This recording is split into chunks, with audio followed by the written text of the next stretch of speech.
Hey YouTube, ZeroMagnumX here. This is my commander deck. It's zombies. These are just some special lands. If you guys don't know what commander is, it's a 100 card deck that you're only allowed one copy of each card outside of basic lands. And you have a general. The general goes into a general zone, and every time it dies it goes back into the general zone and costs 2 more to cast into play. So he may cost 5, but it may start getting more and more expensive the more he dies. And everyone's supposed to have a general, and whenever you deal 21 points of damage with your general, you win the game, or you win by normal condition, and you have 40 life. Okay, that's about as basic as it can get. Here's the lands, like I said. This is the main deck. We have first Zombie Master.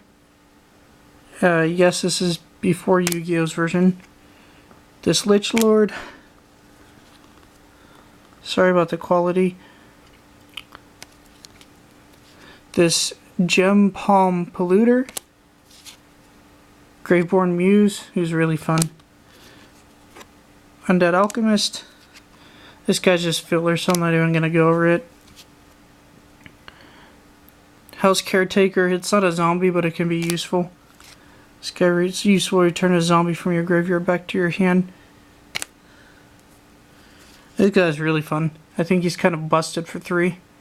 He might be a 0/0, but for a, he has something called Amplify. As it comes into play, put a 1/1 counter in for each zombie card you reveal in your hand. He can be silly powerful, especially if you get into a draw loop with the deck, which it can do. Just a captain, so to speak. It boosts blue and black cards.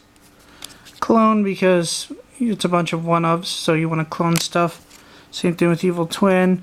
I'll probably be adding more, and I'll probably throw in a cackling counterpart at some point into the deck when I find room for it.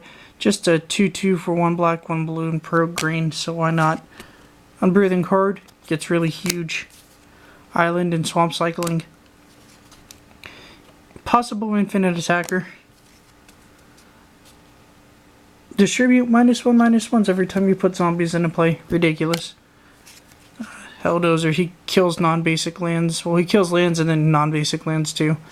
He's a 6/5 creature, so he's a giant, basically. He literally is a zombie giant. Haha. Regeneration. Draw power. Removing important stuff from graveyards. Life gain. Everyone loses life for zombies I have. Captains. Searching power out the butt, basically. Gravecrawler, amazing card. You should be familiar with him. That's the promo box art. If you guys haven't seen that, he looks pretty awesome, actually. I really wish we could get a playset of him over the regular ones, but I love the art because I love the artwork. Draw power, I believe. Yep, and then they discard. That guy's kind of busted, I'd have to say. Unnerve, each player, opponent discards 2 cards. My favorite milk card ever made, Mind Funeral. Sorry, that was my phone. A tutor. Board wipe. Board wipe. And I have another one in here. Okay, that's fine. I put this together, but I messed up. Send creatures to graveyard that I need. Return any creature artifact to my field, regardless of who it was. There's the last board wipe. It costs 9, but it's everybody else's cards, or monsters, creatures, and they don't regen. So that's pretty cool. Filler. I mean, it's useful. Same thing with this filler. Sure, there's better cards. I need tutors, more of them, so Diabolic Tutor. Mind Twist. Maybe get the chance to out their hand and then go nuts on someone that's a threat. One of the unhallowed. It's filler for now. Everybody discards, I draw. Because there's a lot of draw power in the deck, sometimes it goes ridiculous, so Zombie Infestation to discard and make 2/2s. To play more on that strategy, Endless Rings of the Dead. Rooftop Storm, play zombies for free. Call of the Grave, kill non-zombies slowly. Curiosity, more draw power. Secrets of the Dead, more draw power. Everybody draws 2 cards. People love you for that. Thought Scour, someone mills 2 and you draw. Instant speed. This is my fun card, Sunder. Whenever I get Rooftop Storm out and then play this, everybody basically puts their lands in their hands and I can play my stuff and they can't. So at that point, I'm playing Yu-Gi-Oh! They're playing Magic. Just as a comparison. Feeding Frenzy, target creature gets -X/-X, where X is the number of zombies. This is kind of filler, 1,000 Years Elixir. It allows your guys to come into play and use their abilities as though they had haste. And you can untap a target creature, which is the primary reason to help untap Grimgrin. So it has some decent synergy. Big sword to make Grimgrin huge.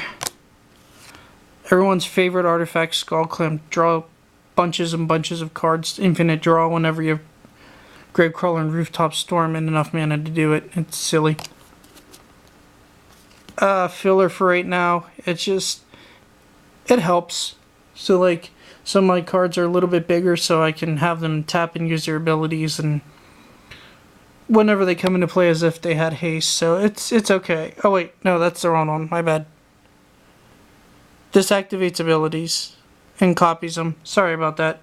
So it says whenever you play an activated ability, if it isn't a mana ability, you can pay 2. If you do, copy it. So it's kind of interesting. This is Rooftop Storm 1.0 before it came out. Basically, tap 2 and tap creatures you control, put a creature card from your hand in play that shares a creature type with each creature tapped this way.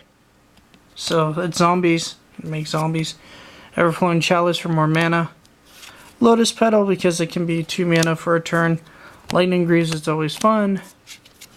Mask of Riddles, just more draw power and fear. Borderline Post to just ramp a little bit. Kind of, sort of, for dual lands, and Collar. Alright guys, stay tuned. Gonna be doing a binder next, and ZeroMagnumX up.